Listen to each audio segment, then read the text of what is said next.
On the morning of October 13, 1899, the residents of Selkirk, Montana, awoke to an impossible sight, a sight that would haunt their community for generations. In the Thornfield household, 7 beds lay undisturbed, their covers still tucked with military precision just as they had been the night before. Yet the rooms felt as empty as abandoned graves.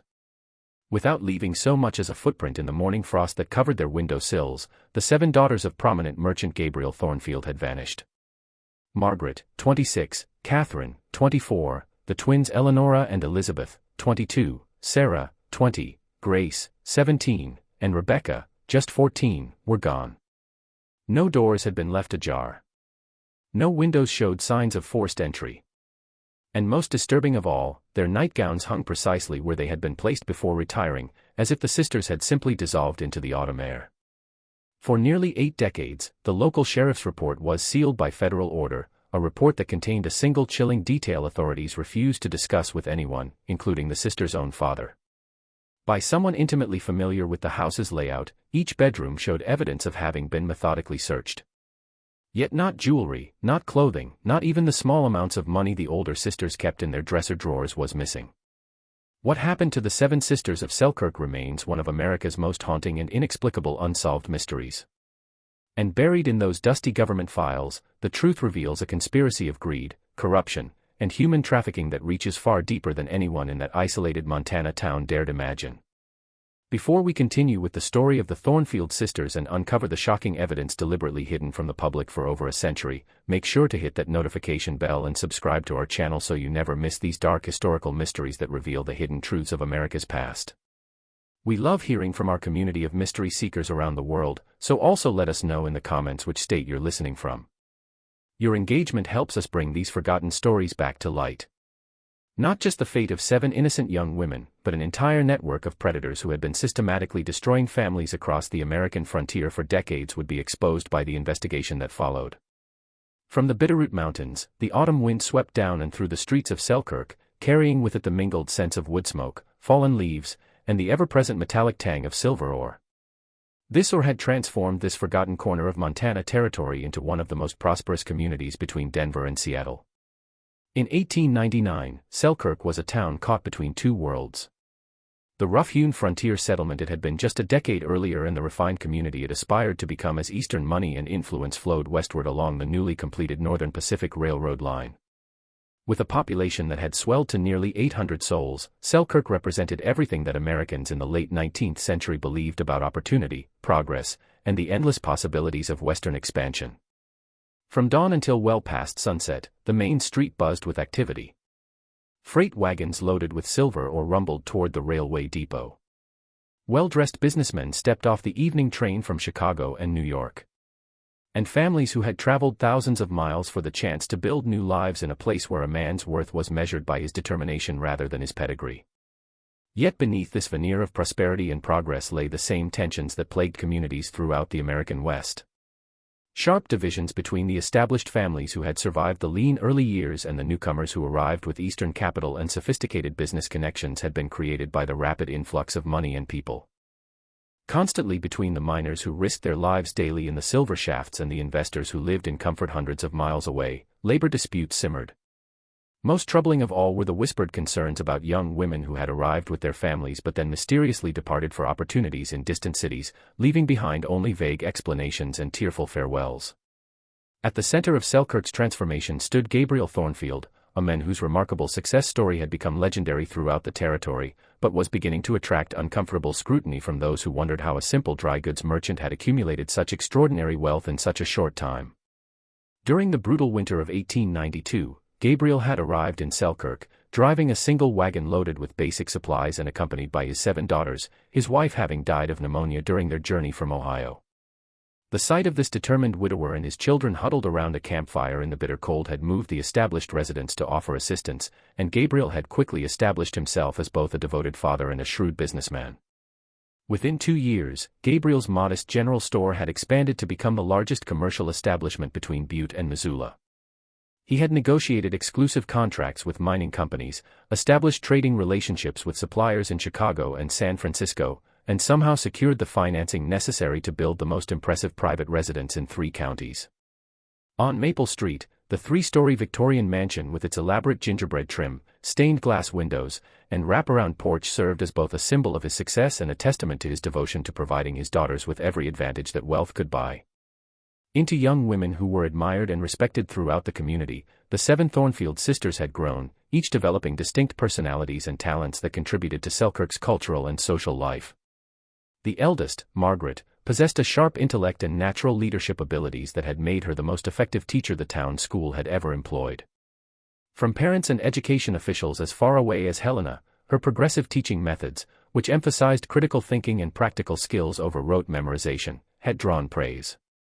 She was known for staying late to help struggling students, organizing advanced classes for gifted children, and advocating tirelessly for better resources and facilities. Just 2 years younger than Margaret, Catherine had inherited their mother's artistic talents and had transformed them into a passion that enriched the entire community. Throughout Selkirk, her paintings adorned homes and businesses, landscapes that captured the rugged beauty of Montana's mountains and valleys, portraits that revealed the character and dignity of frontier families, and still lives that found beauty in the simple objects of daily life. She had organized cultural events that brought refinement and entertainment to the frontier town, including concerts, art exhibitions, and literary discussions that attracted visitors from neighboring communities. Inseparable companions, the twins, Eleonora and Elizabeth, had channeled their natural ability with needle and thread into a thriving seamstress business that employed several local women and provided services ranging from simple alterations to elaborate wedding gowns. A gathering place where women could discuss community affairs, share news, and support each other through the challenges of frontier life, their shop had become. Despite their identical appearance, the twins had developed distinct personalities. Eleanor was the more outgoing and business-minded, while Elizabeth possessed a quiet wisdom that made her a trusted confidant for many of Selkirk's residents. Blessed with a voice that could fill the Methodist Church without strain, Sarah, 20 years old, had become the heart of Selkirk's religious and charitable activities. She organized the church choir, directed holiday pageants that drew audiences from throughout the valley, and led fundraising efforts for families affected by mining accidents or other tragedies. To the community's efforts to care for its most vulnerable members, including widows, orphans, and injured miners, her compassion and organizational skills had made her indispensable. At 17, Grace had already demonstrated a mathematical ability that astounded her teachers and made her invaluable to her father's increasingly complex business operations. Simultaneously, she could calculate compound interest in her head, balance multiple sets of books, and spot discrepancies in financial records that escaped the notice of experienced bookkeepers. Her father had begun consulting her on major business decisions, and several prominent businessmen had remarked that Grace possessed the sharpest financial mind they had ever encountered in someone so young. The youngest at 14, Rebecca brought joy and laughter to everyone around her with an infectious personality that could brighten even the darkest winter day. Despite her youth, she had already shown remarkable maturity by volunteering at the town's small library, where she read to children whose parents worked long hours in the mines or shops. Beloved by families throughout Selkirk, her natural empathy and genuine interest in others had made her, and many predicted she would grow up to become a teacher or nurse who would continue her family's tradition of service to the community. However, the Thornfield family's prominence in Selkirk society had begun to attract attention that Gabriel found increasingly uncomfortable. Some residents whispered that his rapid accumulation of wealth suggested connections to powerful interests back east, while others questioned how a man who had arrived with virtually nothing had secured the financing necessary to build such an elaborate home and expand his business so dramatically. These suspicions intensified during the summer and early autumn of 1899 as Gabriel began hosting private meetings with well-dressed strangers who arrived on the evening train and departed before dawn, conducting their business in hushed conversations behind the closed doors of his study. Another layer of tension to life in Selkirk and throughout the American West was added by the political and economic climate of 1899. The nation was still recovering from the devastating economic depression that had begun in 1893, and the effects of bank failures, business closures, and unemployment continued to ripple through communities that had previously enjoyed steady prosperity. Throughout Montana, Colorado, and Idaho, in mining communities, labor disputes were becoming increasingly common and violent as workers organized to demand better wages, safer working conditions, and protection from the arbitrary power of distant investors who viewed frontier laborers as expendable resources. Throughout Montana, the recently formed Western Federation of Miners had been actively organizing workers, and several mines in neighboring towns had experienced strikes that sometimes turned violent when mine owners brought in armed guards or called upon territorial authorities for military intervention. Between the legitimate demands of their workers and the expectations of Eastern investors who cared little for the welfare of frontier communities and demanded maximum profits regardless of human cost, local business owners, including Gabriel Thornfield, found themselves caught. This volatile atmosphere was further complicated by the rapid changes that railroad expansion had brought to previously isolated communities. The Northern Pacific's extension to Selkirk in 1896 had brought unprecedented prosperity, but it had also exposed the town to outside influences and criminal organizations that preyed upon frontier families of confidence men, land speculators, and various criminal enterprises that followed the railroad lines westward, seeking opportunities to exploit the isolation and limited law enforcement resources of frontier settlements, reports circulated. With the kind of crisp autumn morning that made residents of Selkirk grateful for their decision to build lives in Montana's spectacular landscape, the events of October 12, 1899, began. The maple trees that lined the town's main streets had reached their peak autumn colors, creating a canopy of gold and crimson that filtered the morning sunlight into patterns of extraordinary beauty. As was his unchanging custom, Gabriel Thornfield opened his general store at 7 o'clock sharp, while his daughters went about their established daily routines with the comfortable predictability that had characterized their family life for years. At 8 o'clock, Margaret walked to the one-room schoolhouse, her leather satchel filled with the lesson plan she had prepared the evening before. Parents gathering at the school entrance noticed that she seemed more distracted than usual, responding to their greetings with polite but absent-minded nods rather than her typical warm engagement with their concerns about their children's progress. Several mothers later recalled that Margaret's usually immaculate appearance seemed slightly disheveled, as if she had dressed hastily or without her normal attention to detail. In the garden behind the family home, Catherine set up her easel where she had been working for several weeks on a landscape painting that captured the autumn transformation of the Bitterroot Mountains. Mrs. Henrietta Walsh, who lived across the street and often watched Catherine work from her kitchen window, noticed that the young artist seemed unable to concentrate on her painting, frequently setting down her brush to pace around the garden or stare toward the train station at the edge of town. Most unusually, Catherine appeared to be painting the same small section of canvas over and over again, as if her hands couldn't execute what her mind was trying to create. At 9 o'clock, the twins, Eleonora and Elizabeth, opened their seamstress shop and immediately began working on the elaborate wedding dress they were creating for Mayor Harrison's daughter. However, their usual cheerful chatter was replaced by intense whispered conversations that stopped abruptly whenever customers entered the shop. Mrs. Dorothy Fleming, who brought in a jacket for alterations, later testified that the twins seemed nervous and distracted, making uncharacteristic mistakes in their measurements and having to restart their work several times. At the Methodist Church, Sarah spent the morning practicing hymns for the upcoming Sunday service. But Reverend Thomas Atwood noticed that her usually perfect pitch seemed uncertain, and she repeatedly stopped mid-song to stare out the windows toward the main street. When he asked if something was troubling her, Sarah's response was evasive and uncharacteristic. She claimed to be feeling slightly unwell, but refused his offer to summon Dr. Porter or to send word to her father. Alongside her father, Grace worked in the general store, but several customers commented that she seemed unusually quiet and made simple arithmetic errors that were completely unlike her normally flawless mathematical abilities. Gabriel himself appeared tense and distracted, frequently checking his pocket watch and glancing toward the street as if expecting someone or something that failed to arrive on schedule. Even young Rebecca, normally the most carefree and talkative of the sisters, seemed subdued as she helped Mrs. Caldwell with the household's daily cleaning and preparation for the evening meal. The housekeeper later recalled that Rebecca asked several unusual questions about travel, whether she had ever been far from Montana, whether she missed her family when she had worked in other towns, and whether she thought it was possible to be happy when separated from everyone you loved. As the afternoon progressed, more pronounced became the subtle disturbances that had marked the sisters' behavior throughout the day. At approximately 3 o'clock, Dr. Samuel Porter was returning from a house call when he encountered all 7 sisters walking together along River Street in the direction of the train depot. This struck him as highly unusual since their daily routines typically kept them occupied with their individual responsibilities during the afternoon hours, and he had never seen them all together away from the family home except during church services or special community events. Most profoundly, what disturbed Dr. Porter was the sisters' demeanor as they walked. Normally vibrant, talkative, and engaged with everyone they encountered, the 7 young women moved in complete silence, their faces pale and their expressions troubled in ways that suggested deep emotional distress. With the mechanical precision of people who were forcing themselves to complete an unpleasant but unavoidable task, they walked, their usual grace and natural warmth replaced by a rigid determination that seemed almost military in its intensity. When Dr. Porter called out a cheerful greeting, only Rebecca looked back, and the fear in her young eyes chilled him to the bone.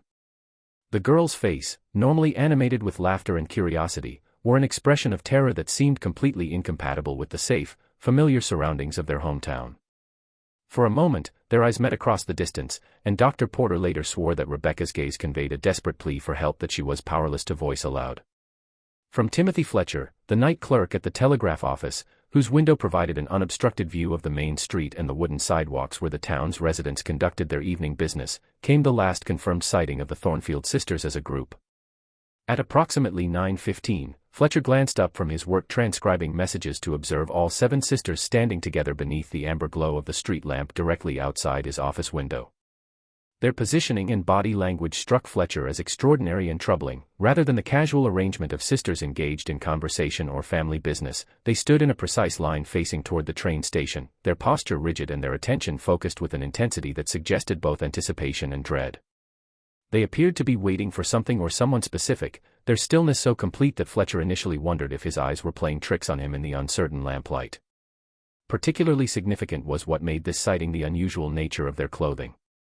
Instead of the practical work dresses or comfortable evening wear they typically chose for family activities, all 7 sisters were dressed in their finest garments, elaborate dresses more suitable for special occasions or formal social events than for an ordinary Thursday evening in Selkirk. With a formality that suggested careful preparation, their hair was arranged, and each wore jewelry that Fletcher had only seen them display during church services or community celebrations. Most disturbing of all was the collective expression visible on their faces in the lamplight. Rather than the excitement or pleasure that might accompany preparations for a special event, the sisters displayed a combination of resignation and fear that suggested they were steeling themselves for an ordeal rather than anticipating a celebration. When Fletcher looked up from his work again approximately 10 minutes later, they had vanished as silently and mysteriously as they had appeared. Among the most puzzling aspects of the entire mystery remained the hours that followed, largely because the only witness to events within the Thornfield household was Gabriel himself, whose account of the evening would later prove to contain significant inconsistencies and omissions. According to his initial statement to Sheriff Harding, Gabriel retired to his study at approximately 10 o'clock to review business correspondence that had arrived on the afternoon train. He claimed to have spent roughly 90 minutes reading letters and updating his business records, a routine that had been his invariable custom for years. At precisely 10 o'clock, as was her established routine, Mrs. Caldwell, the family's housekeeper and the only non-family member with regular access to the household, finished her evening duties and departed for her own cottage. Crucial details about the atmosphere within the house during those final hours were provided by her later testimony. She described an unusual quietness that seemed to pervade the entire building. None of the sisters' voices could be heard from their rooms, no footsteps echoed from the upper floors, and even the normal sounds of settling wood and shifting furniture that characterized the large house in the evening seemed muted and strange. Most significantly, Mrs. Caldwell noticed that the usual preparations for the following day had not been completed. Typically, the sisters would lay out their clothing for the morning, prepare materials for their various activities, and complete small household tasks that would make the next day's routines more efficient. On the evening of October 12th, however, none of these preparations had been made, as if the sisters had abandoned their normal concern for future activities and focused entirely on immediate, undisclosed concerns. At his normal hour of 11:30, Gabriel claimed that he went to bed, assuming that his daughters had already retired to their respective rooms on the second and third floors of the house. His account of his evening routine matched the pattern he had followed for years: a final check of the doors and windows, a brief prayer in the family's small chapel room, and retirement to the master bedroom that he had occupied alone since his wife's death during their journey to Montana. One of the most perplexing aspects of the entire case remains what happened during the hours between 11:30 on the evening of October 12th and dawn on October 13th. Gabriel maintained that he slept normally and heard nothing unusual during the night. Yet the physical evidence discovered the following morning suggested that extraordinary and carefully coordinated activities had taken place throughout the house while he remained unaware in his bedroom. At dawn on October 13th, when Mrs. Caldwell arrived to begin her daily routine of preparing breakfast and organizing the household for another day, the discovery that would transform the Thornfield disappearance from a family crisis into a nationwide mystery began. Securely locked as she had left it the previous evening, she found the front door, her key turning easily in the lock, and she entered the house expecting to encounter the familiar sounds and rhythms of a large family beginning their morning activities. Instead, she was greeted by a silence so profound and unnatural that she later described it as feeling like entering a tomb.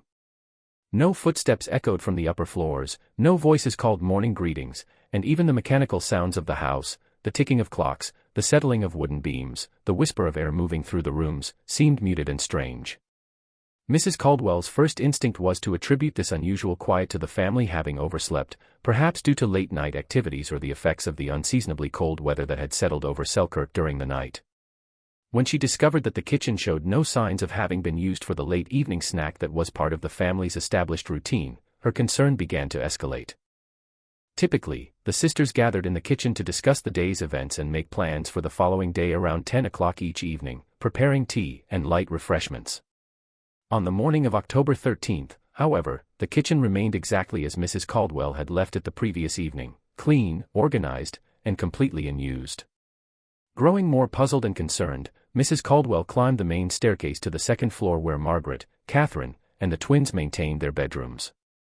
Eerily quiet, the hallway was, with none of the doors standing open as was typical when the sisters were preparing for their morning activities. When Mrs. Caldwell knocked softly on Margaret's door and received no response, she hesitantly turned the handle and discovered a sight that would haunt her for the rest of her life. Precisely as it would have looked if she had never retired for the evening, Margaret's bedroom appeared. The bed remained made with the same meticulous attention to detail that characterized Margaret's approach to all aspects of her life, corners tucked with geometric precision, pillows arranged symmetrically, and the coverlet stretched without a single wrinkle. Exactly where she had placed it before dressing for dinner the previous evening, her nightgown hung on its customary hook near the window. On the dressing table alongside the small stack of books she had been reading and the lesson plans she had prepared for the following day's classes, her brush and comb sat in their usual positions. Yet, despite this appearance of perfect order, something felt profoundly wrong about the room. Mrs. Caldwell, who had cleaned and organized the space hundreds of times over the years, immediately sensed that subtle changes had occurred. The items on Margaret's dressing table, while arranged neatly, were not positioned with the exact precision that Margaret invariably maintained. Several books had been removed from their shelves and replaced in incorrect order, and the papers in Margaret's desk showed signs of having been examined and restacked by someone unfamiliar with her organizational system. Equally disturbing and puzzling was the discovery in Catherine's room. Like Margaret's, the bed showed no signs of having been slept in, and Catherine's artistic materials, brushes, paints, and canvases, were arranged with a neatness that was completely uncharacteristic of her normally chaotic creative space. Typically, Catherine left her room in a state of organized disorder that reflected her artistic temperament, with half-finished paintings propped against the walls and art supplies scattered across every available surface. On the morning of October 13th, however, everything had been cleaned and organized with an almost obsessive attention to detail that was entirely foreign to Catherine's personality. The most disturbing evidence of whatever had occurred during the night was presented by the twins' shared bedroom. Eleonora and Elizabeth had always maintained their space with identical precision, their belongings arranged in perfect symmetry that reflected their close relationship and shared habits. On the morning of the disappearance, however, their room showed clear signs of having been systematically searched by someone who had attempted to restore order but lacked intimate knowledge of the twins' precise organizational methods. Dresser drawers had been opened and closed, their contents examined and replaced, but not in the exact patterns that the twins invariably maintained. When she climbed to the third floor and discovered that Sarah's, Grace's, and Rebecca's rooms told the same impossible story, Mrs. Caldwell's horror reached its peak. 3 more beds that had never been slept in, 3 more sets of nightgowns hanging undisturbed, and 3 more rooms that showed subtle but unmistakable evidence of having been carefully searched by someone familiar with the house but not intimately acquainted with each sister's personal habits and preferences. Her screams, when they finally came, echoed through the morning stillness with an intensity that brought neighbors running from blocks away. In a state of near hysteria, Mrs. Caldwell ran from the house, stumbling through the streets of Selkirk and crying that the girls were gone, that something terrible had happened, that the impossible had somehow occurred in their safe and familiar community. Awakened by the commotion and the sound of voices gathering outside his home, Gabriel Thornfield initially refused to believe what Mrs. Caldwell was telling him. He rushed through the house, calling his daughters' names and checking each room with a desperate hope that some simple explanation would resolve the crisis.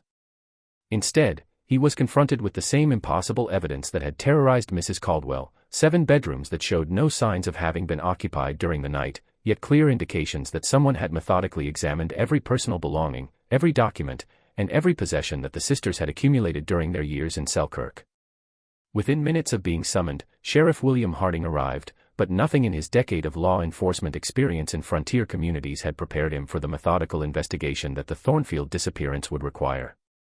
Harding was accustomed to dealing with straightforward crimes, cattle rustling, claim jumping, occasional violence stemming from personal disputes or excessive drinking. The systematic vanishing of 7 young women from a locked house without any evidence of forced entry or signs of struggle presented challenges that exceeded both his experience and his resources. While revealing additional details that deepened the mystery rather than providing explanations, Harding's initial examination of the house confirmed Mrs. Caldwell's observations. From the inside, every door and window in the house remained securely locked with no evidence of tampering or forced entry. The front and back doors showed no signs of having been opened during the night, and the windows were all latched in their normal positions. Most puzzling of all, there were no footprints in the soft earth around the house's foundation, despite the fact that anyone entering or leaving the building during the night would necessarily have left clear tracks in the moisture-softened soil. As Harding conducted a detailed examination of each room, the systematic search of the sisters' belongings became more apparent. In every case, personal items had been examined and replaced, but not with the precision that would indicate familiarity with each sister's habits. Clothing had been unfolded and refolded, jewelry had been examined and returned to boxes, and personal papers had been read and restacked. Yet nothing appeared to be missing. Valuable jewelry remained in plain sight, small amounts of money were undisturbed in dresser drawers, and even sentimental items that would be meaningful only to the sisters themselves remained exactly where they had always been kept. Throughout Selkirk, Sheriff Harding's investigation expanded systematically as he interviewed every resident who might have observed relevant details during the evening of October 12 or the early morning hours of October 13. From these conversations emerged a pattern of strange occurrences and subtle disturbances that had been building throughout the summer and early autumn of 1899, creating an atmosphere of unease that many residents had noticed but few had been able to articulate clearly. Multiple witnesses reported seeing well-dressed strangers arriving on evening trains during the weeks leading up to the disappearance. These visitors, always impeccably dressed in expensive Eastern clothing and carrying expensive leather luggage, would conduct brief meetings with prominent citizens and then depart on the following morning's train without engaging in any of the normal social activities that characterized business visits to frontier communities. Their presence was noted not only because of their obvious wealth and sophistication but also because of their deliberate avoidance of the kind of casual interaction that was customary in small communities where strangers were typically welcomed and included in social activities. During the same period, the telegraph office confirmed an unusual volume of coded messages being sent to addresses in Chicago, New York, and San Francisco. Timothy Fletcher, the night clerk who had witnessed the sisters' final public appearance, revealed that these messages were typically sent late in the evening and consisted of seemingly random combinations of numbers and letters that meant nothing to him but obviously conveyed specific information to their intended recipients. Most of these messages were sent by Gabriel Thornfield himself, though several other prominent citizens had also dispatched coded communications to the same Eastern addresses.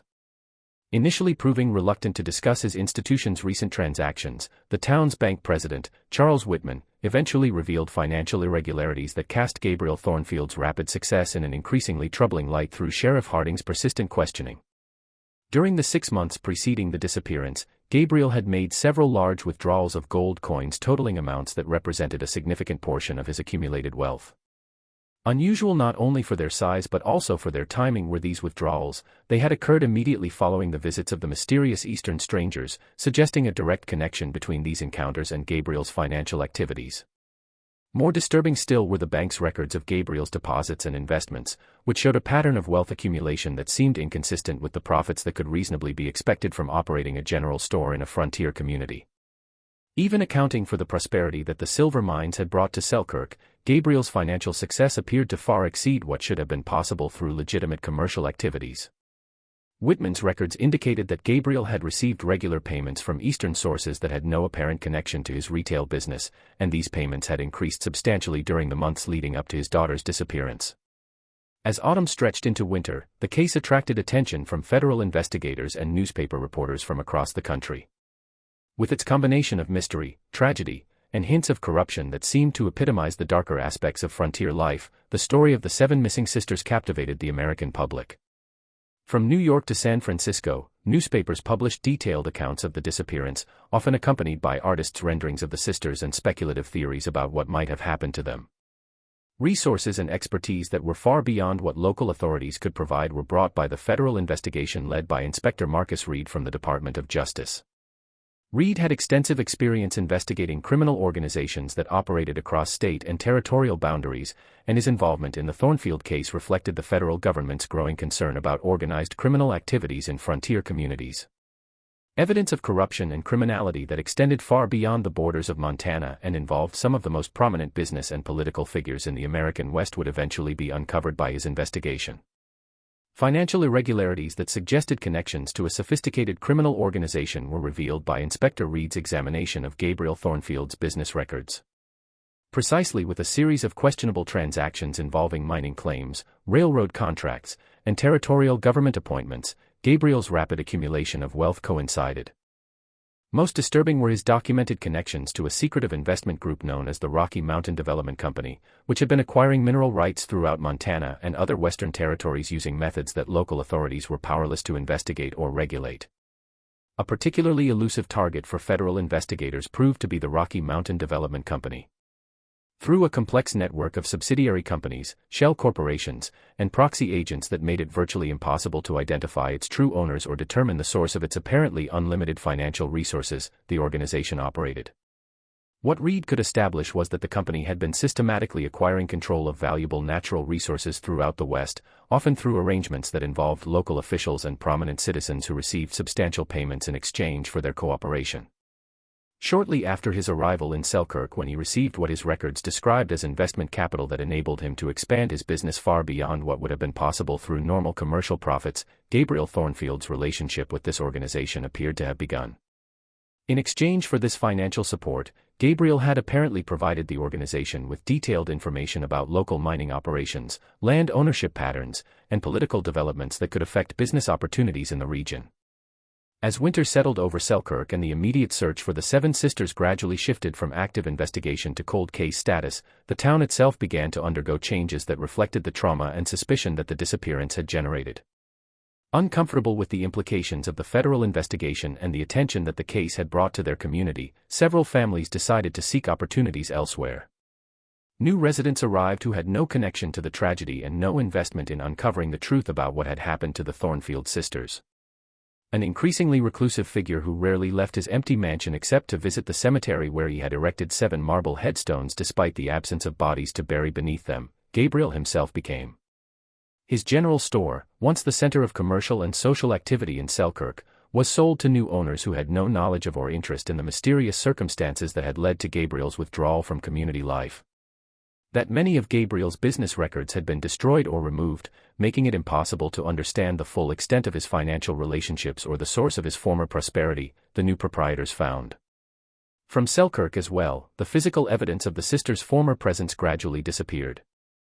Their clothing and personal belongings were packed away in the mansion's attic, their artistic and literary contributions to community life were replaced by new activities organized by recent arrivals, and even their names began to fade from daily conversation as residents focused on moving forward rather than dwelling on a mystery that seemed destined to remain forever unsolved.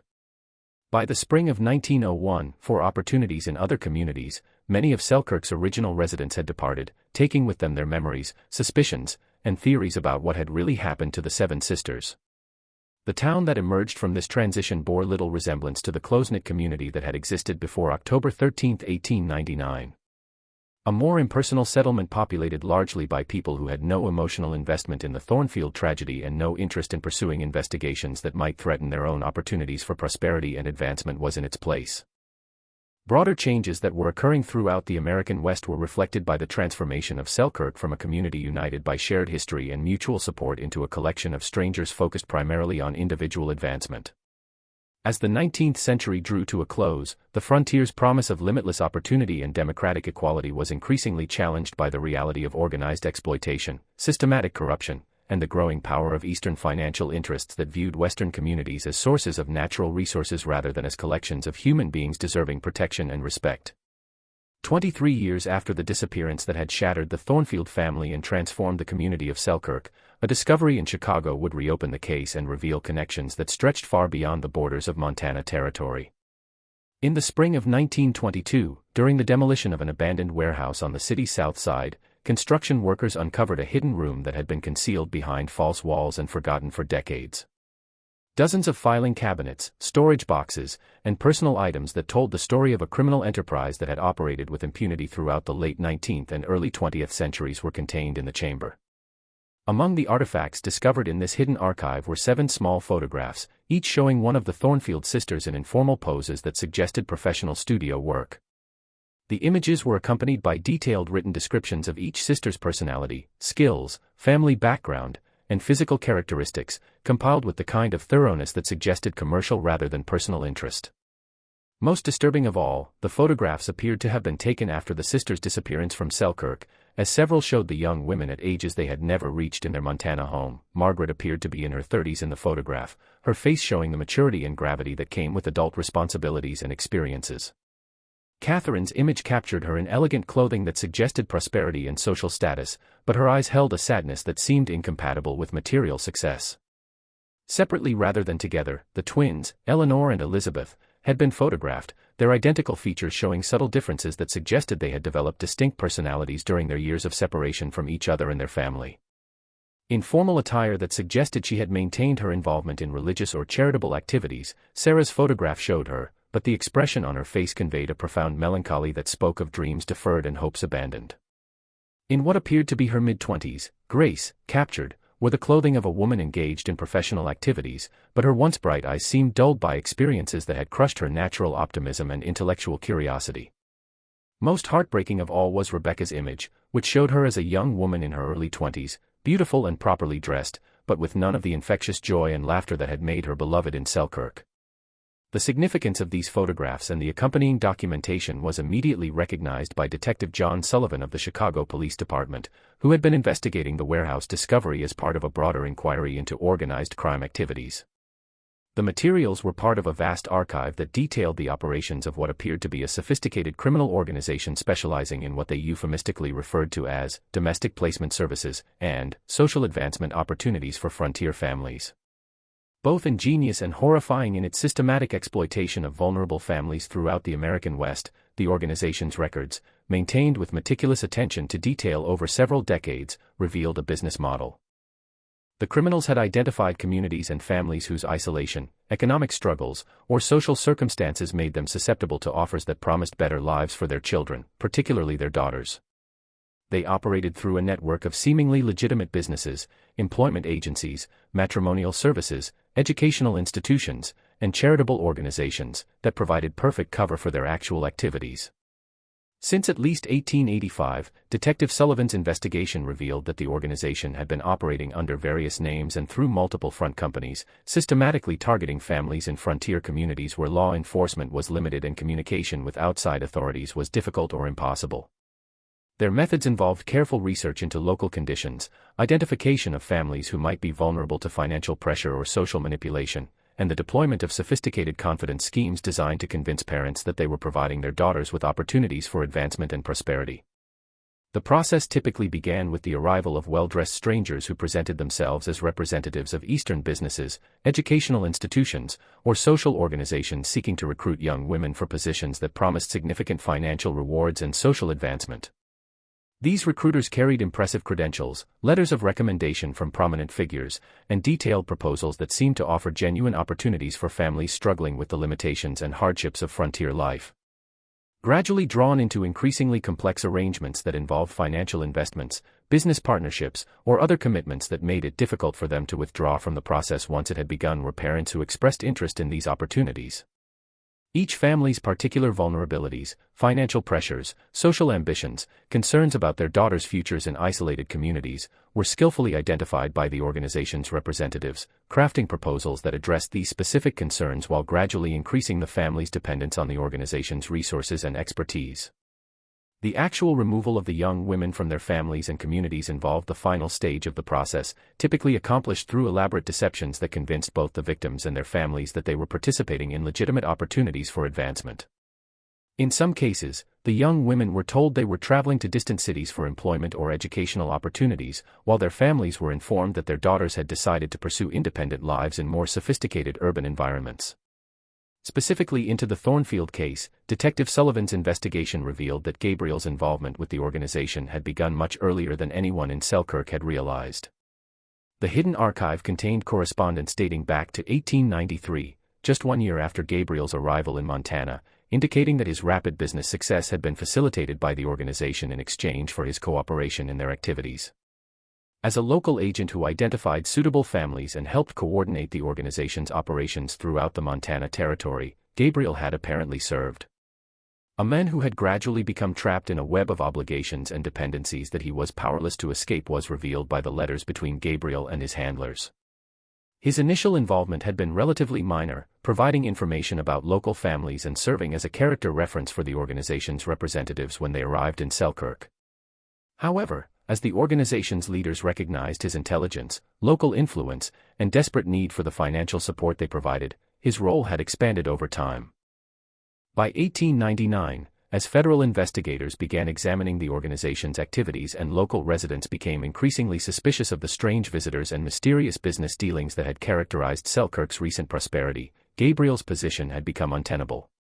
The organization's leaders had apparently decided that Gabriel's usefulness was outweighed by the risk he represented, and they had demanded that he fulfill his ultimate obligation to them by providing his own daughters as compensation for the investments they had made in his success. Gabriel's growing desperation was revealed by the correspondence as he realized the true nature of what was being demanded of him. His letters showed a man torn between his love for his daughters and his terror of the consequences that would follow if he refused to cooperate with the organization's demands.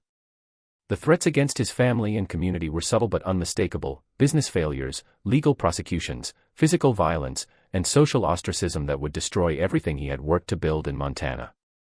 Most tragic of all were Gabriel's attempts to find alternatives that would satisfy the organization's demands without sacrificing his daughters. He had apparently explored various possibilities, offering additional financial payments, proposing to recruit other families' daughters, and even suggesting that he relocate his entire family to a distant state where they would be beyond the organization's reach.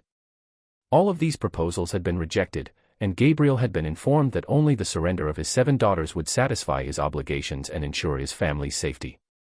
The final entries in Gabriel's correspondence, dated just days before the disappearance, revealed a man who had accepted the inevitable while desperately hoping that his daughters would somehow survive and eventually forgive him for his catastrophic failure to protect them.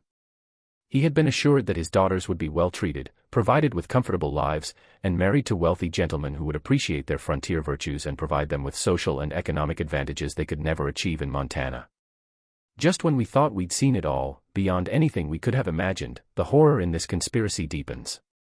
If this story is giving you chills, share this video with a friend who loves dark mysteries.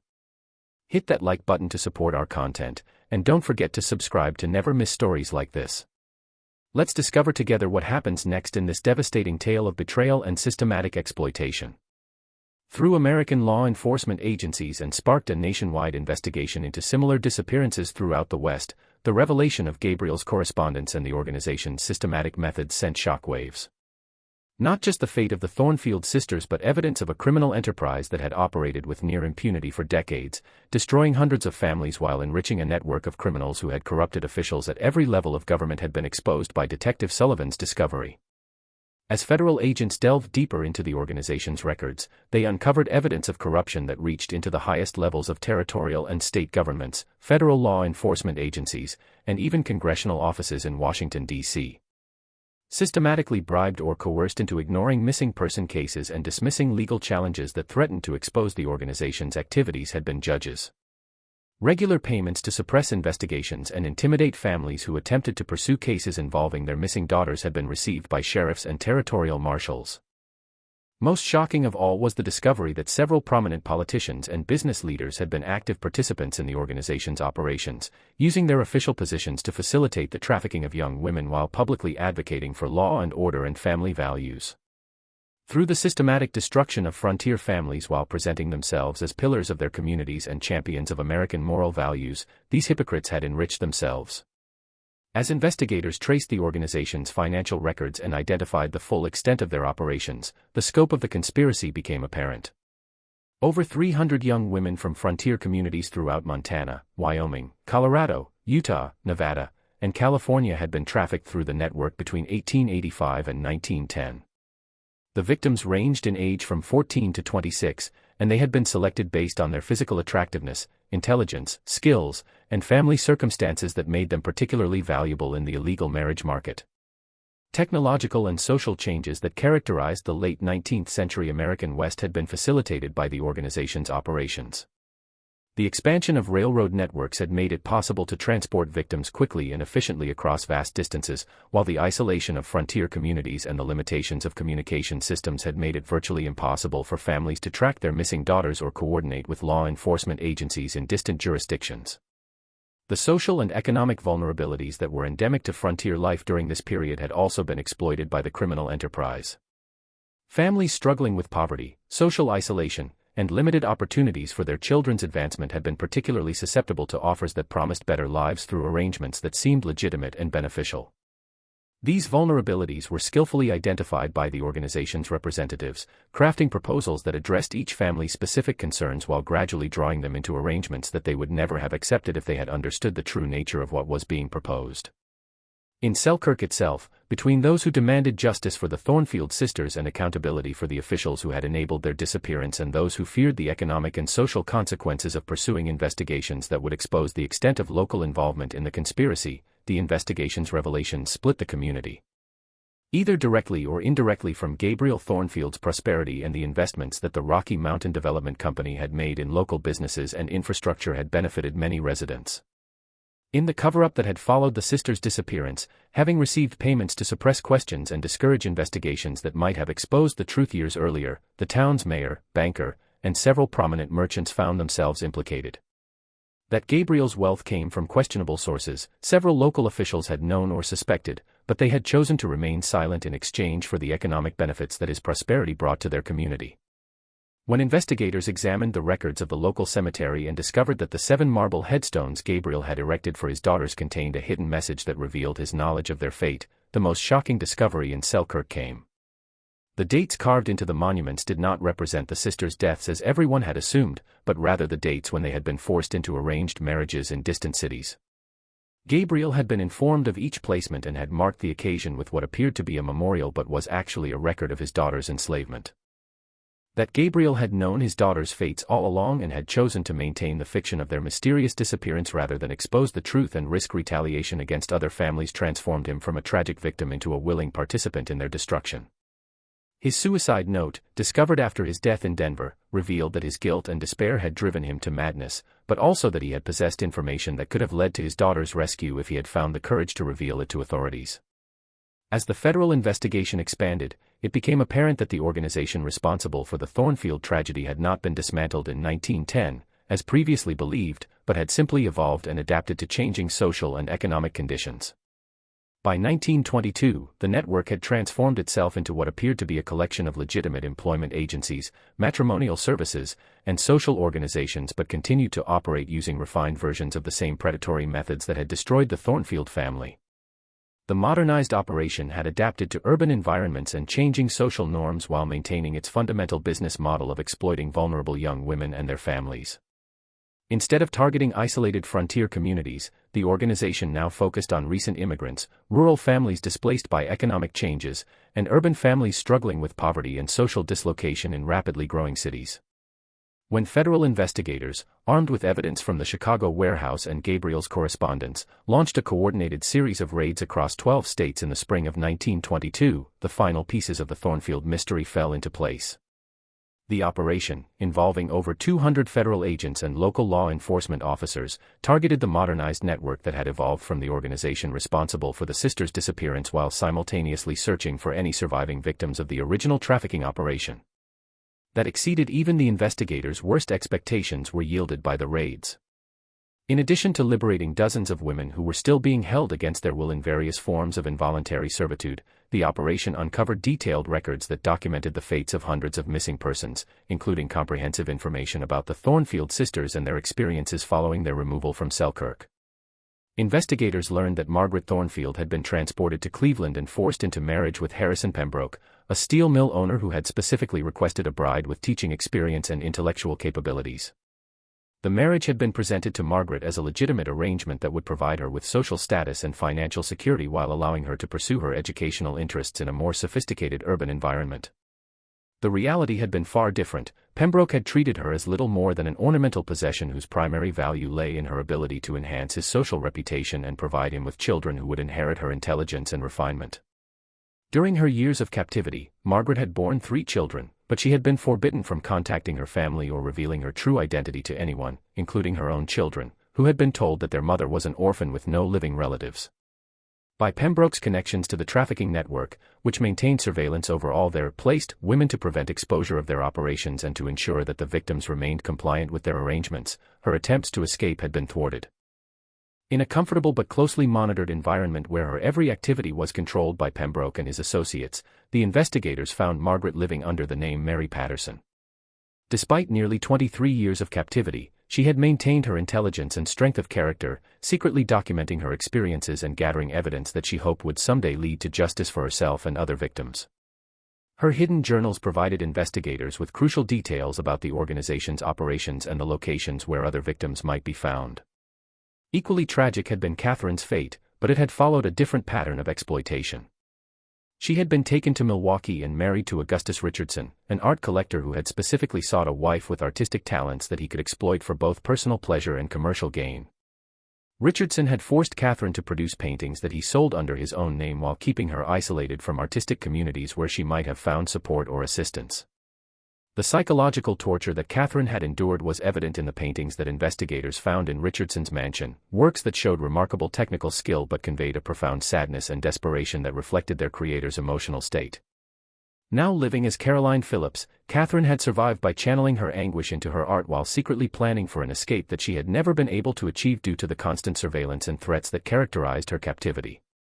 As part of a calculated strategy to break their emotional bond and make them more compliant with their captor's demands, the twins, Eleanor and Elizabeth, had been deliberately separated. Eleanor had been placed in St. Louis with Marcus Whitfield, a businessman who had wanted a wife who would manage his household and social affairs with frontier efficiency and reliability. Such profound psychological trauma had been caused to Eleanor by the separation from her twin sister that she had suffered a complete mental breakdown within months of her arrival in St. Louis. Elizabeth had been taken to Chicago and forced into marriage with Samuel Henderson, a banker who had valued her practical skills and frontier hardiness but had shown no interest in her emotional well-being or personal happiness. From the outgoing, confident young woman she had been in Selkirk into a withdrawn, fearful person who lived in constant dread of punishment or retaliation. The loss of her sister and the trauma of her captivity had transformed Elizabeth. That their sister had died, a lie designed to prevent them from attempting to contact each other and to eliminate any hope of eventual reunion, had been told to both twins, the investigation revealed. For victims who had particularly close family relationships that might motivate escape attempts or resistance to their captors' demands, this deliberate cruelty had been part of the organization's standard operating procedures. One of the most heartbreaking aspects of the entire case proved to be Sarah's story. She had been transported to Detroit and forced into marriage with Reverend Jonathan Morrison, a prominent minister who had specifically requested a wife with musical abilities and religious background. Morrison had exploited Sarah's talents by forcing her to perform in his church and at social events while presenting himself as a devoted husband and religious leader.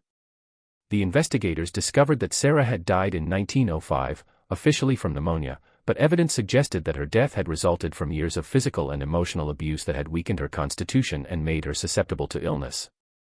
During her final illness, Morrison had refused to provide adequate medical care, apparently viewing her death as an opportunity to request a replacement wife from the trafficking organization. Particularly valuable to the organization's leaders had been Grace's mathematical abilities, who had placed her with Theodore Blackstone, a Chicago businessman who had used her skills to manage his complex financial operations while keeping her isolated from any contact with the outside world. Criminal activities, including money laundering and fraudulent investment schemes that had enriched Blackstone while destroying the financial security of countless innocent victims, Grace had been forced to use her intellectual gifts to facilitate. That Grace had tried repeatedly to sabotage Blackstone's operations by introducing subtle errors into his financial calculations, hoping to expose his criminal activities to authorities, the investigators found evidence. These acts of resistance had been discovered, however, and Grace had been subjected to increasingly severe punishments that had eventually broken her spirit and destroyed her health. In childbirth in 1909, alone and far from any family support after being denied proper medical care by a husband who viewed her primarily as a valuable asset rather than a human being deserving of compassion and respect, she had died. Perhaps the most tragic of all the sisters was Rebecca's fate, as her youth had made her unsuitable for immediate placement and had resulted in years of captivity in various holding facilities while the organization's leaders waited for her to reach an age that would make her marketable to their clients.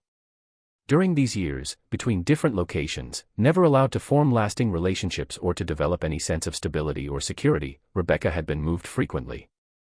The constant relocations and the psychological trauma of separation from her family had taken a severe toll on Rebecca's physical and mental health. By the time she reached an age where placement might have been possible, her deteriorated condition had made her unsuitable for the kind of arrangements that the organization typically facilitated. She had died of tuberculosis in 1907, having spent the last years of her short life in a facility that was little more than a prison for unwanted victims who could no longer serve the organization's commercial purposes. A national sensation that exposed not only the Thornfield case but also the systematic exploitation of vulnerable families throughout the American frontier during the previous 4 decades became the trials that followed the 1922 arrests. About the trafficking operation that shocked the public and led to demands for comprehensive reforms in law enforcement, interstate commerce regulation, and protection of women's rights revealed details in newspaper coverage of the proceedings. In a dramatic raid that uncovered additional evidence of his crimes and revealed the full extent of his wealth and political connections, Marcus Pettibone, the criminal mastermind who had orchestrated the trafficking network, was arrested at his Chicago mansion. A man of extraordinary intelligence and organizational ability who had perverted these gifts into the creation of a criminal empire that had operated with near impunity for decades was revealed by Pettibone's trial. During his testimony, Pettibone showed no remorse for the hundreds of lives he had destroyed, instead expressing pride in what he characterized as a successful business enterprise that had provided valuable services to clients who appreciated the superior qualities of frontier-raised women. Even hardened court observers were horrified by his cold, calculating demeanor and complete lack of empathy for his victims, and clear evidence of the sociopathic personality that had enabled him to commit such systematic crimes against vulnerable families was provided. On various charges related to kidnapping, human trafficking, conspiracy, and corruption of public officials, 17 of Pettibone's associates were convicted alongside him. The sophisticated nature of the organization's operations and the extent of the corruption that had enabled their crimes to continue undetected for so long were revealed by the evidence presented during their trials. However, due to destroyed evidence, intimidated witnesses, and the convenient deaths of key figures before they could testify, the web of corruption and complicity that had enabled the trafficking operation meant that many participants escaped prosecution. Through their political connections and financial resources, several prominent politicians, judges, and business leaders who had clearly been involved in the conspiracy managed to avoid criminal charges, though their reputations were permanently destroyed by the revelations that emerged during the trials. When investigators offered them the opportunity to testify publicly and seek justice for their suffering, the 3 surviving Thornfield sisters faced an agonizing choice. Testifying would mean revealing their true identities and destroying the lives they had built during their years of captivity, potentially endangering their children and exposing them to retaliation from surviving members of the criminal organization. Now 49 years old and living as Mary Patterson, Margaret chose to testify despite the personal cost involved.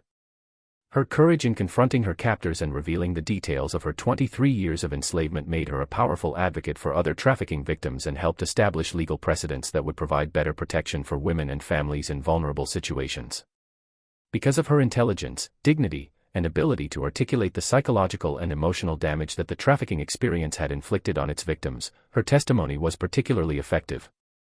To maintain their assumed identities and live quietly with the terrible knowledge of their past, however, Catherine and Elizabeth chose. Now living as Caroline Phillips, Catherine had established a life in Milwaukee that included children who knew nothing of her true background, and she felt that revealing the truth would destroy their happiness and security without providing any meaningful benefit to other victims. In St. Louis, still living as Ellen Pierce, Elizabeth had never fully recovered from the psychological trauma of separation from her twin sister and felt emotionally incapable of reliving her experiences through public testimony. Understood by the investigators who understood that these women had already sacrificed enough and had no obligation to expose themselves to further trauma in pursuit of justice that might ultimately prove elusive was the decision to remain silent. The complex reality that many trafficking victims faced, the need to balance the desire for justice against the practical requirements of survival and protection of their families, was also reflected by their choice to preserve the lives they had built. From the revelation of what had happened to its most prominent family and the exposure of the corruption that had enabled their tragedy, the town of Selkirk itself never fully recovered. Rather than continue living in a community that had been built on such a horrific foundation of exploitation and betrayal, many longtime residents chose to leave. Since Gabriel's departure for Denver, the Thornfield mansion, which had stood empty, was eventually torn down in 1925, and the lot was left vacant, as if the community was trying to erase all physical reminders of the family's fate. With a single monument bearing the inscription, "To the 7 sisters, victims of greed and betrayal, may truth finally set you free," the 7 marble headstones in the cemetery were replaced. From residents throughout Montana who had been moved by the sisters' story and wanted to ensure that their sacrifice would not be forgotten by future generations, the new memorial was funded by contributions far beyond Montana's borders and contributed to significant reforms in how missing person cases were handled throughout the United States, extended the broader impact of the Thornfield case. New federal laws were passed requiring greater oversight of employment agencies and matrimonial services, and interstate cooperation in criminal investigations was significantly improved through the establishment of new communication systems and standardized procedures for sharing information between law enforcement agencies. Perhaps most importantly, the case revealed how economic desperation and social isolation could make entire communities vulnerable to exploitation by sophisticated criminal organizations. Perfect conditions for predators like Pettibone's organization to operate with impunity, destroying countless families while enriching themselves through systematic human trafficking had been created by the frontier territory's lack of adequate law enforcement and communication networks. The particular vulnerability of young women in frontier communities where limited economic opportunities and social restrictions made them dependent on their families' decisions about their futures was also highlighted by the investigation. By presenting themselves as providers of opportunities that would otherwise be unavailable to frontier families while actually delivering their victims into forms of slavery that were often worse than the limitations they had supposedly escaped, the trafficking organization had exploited these social conditions. For decades after the trials concluded, the legacy of the Thornfield case continued to influence American law enforcement and social policy. Crucial insights into the methods used by trafficking organizations and helped develop more effective strategies for preventing similar crimes were provided by the evidence gathered during the investigation. The need to protect vulnerable populations from exploitation and to address the social and economic conditions that made such exploitation possible was also contributed to by the case to growing awareness. How desperation can blind us to evil and how the pursuit of prosperity can lead to the destruction of everything we claim to value most shows us this tragedy. Gabriel Thornfield's desire to provide better lives for his daughters made him susceptible to a deception that ultimately destroyed everything he held dear. As commodities to be bought and sold rather than as human beings deserving of protection and respect, while the sisters themselves became victims of a system that valued their youth, beauty, and innocence. For their father's ambition and their society's willingness to look the other way when profits were involved, the 7 sisters of Selkirk paid the ultimate price. But their story also demonstrates the resilience of the human spirit and the importance of seeking truth and justice even when doing so requires tremendous personal sacrifice. That other victims would receive better protection and that the criminals responsible for these crimes would face the justice they had evaded for so long was helped to ensure by Margaret's courage in testifying against her captors despite the personal cost involved. About the price of the American dream and the vulnerability of those who pursued it without adequate protection from the predators who lurked at the edges of frontier society ultimately became the mystery of what happened to the 7 sisters of Selkirk. That progress and prosperity mean nothing if they are built on the suffering of the innocent is reminded to us by their tragedy, and that true civilization requires not just material advancement but also the moral courage to protect the vulnerable from those who would exploit their desperation and destroy their hopes for a better life. What do you think of this story? Do you believe everything was revealed? Or do you think there are still secrets buried in the files of this century-old conspiracy? The evidence suggests that the trafficking network was even larger than investigators were able to prove and that similar crimes may have occurred in frontier communities throughout the West without ever being detected or reported. Leave your comment below and share your theories about what really happened in Selkirk and whether other families may have suffered similar fates. If you enjoyed this tale of historical mystery and want more stories from America's dark past, subscribe, hit the notification bell, and share this video with someone who loves mysteries as much as you do. See you in the next video where we'll explore another chilling chapter from our nation's hidden history.